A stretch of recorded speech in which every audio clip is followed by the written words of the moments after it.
is Benjamin Price reporting for Kids First, and today I'll be reviewing the new film, The Flash. The Flash is a truly rollicking, high-speed adventure through the multiverse, loaded with action and countless heroes from all over the DC universe. But it is equally adept at slowing down to linger on moments of humor and emotion throughout.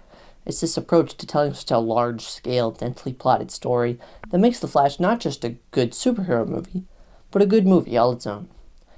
The storyline follows our titular speedster, also known as Barry Allen, played by Ezra Miller, a fidgety, nervous forensic tech who's struggling to balance everything he's got going on.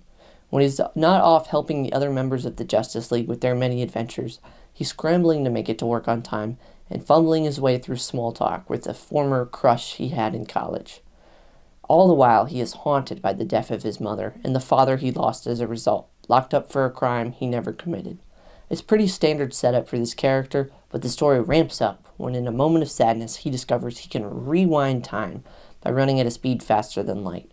From there, he attempts to reverse his mother's death, even at the caution of Bruce Wayne, also known as Batman, here played by Ben Affleck, who cautions him that things can go out of control if time is manipulated. Barry, however, succeeds in ensuring his mom lives, but thrusts the whole world into a new universe with a whole different Batman, here played by Michael Keaton, returning from his role decades earlier, and no superhumans present to avert a familiar cosmic threat. He must also reckon with a wholly unanticipated obstacle, a whole different version of himself, played by Ezra Miller, as well.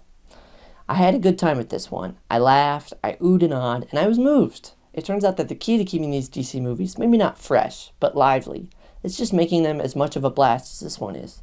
The Flash isn't an origin story per se, but it really delves into the concept of origin, especially as it pertains to these comic book stories. This is where so much of the friction of the film is derived. Are our greatest heroes supposed to accept that they are inevitably born out of tragedy? And if they can change what made them the way they are, should they?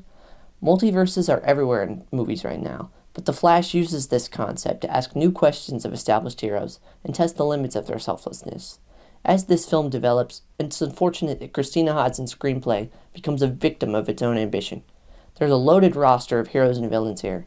Batman, Supergirl, The Flash, multiple versions, and General Zod, making a return from his memorable appearance back in Man of Steel.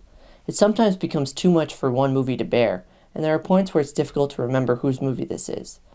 The lesson of The Flash is that we can't change the past, so we must accept it. When Barry changes the past, the universe radically transforms.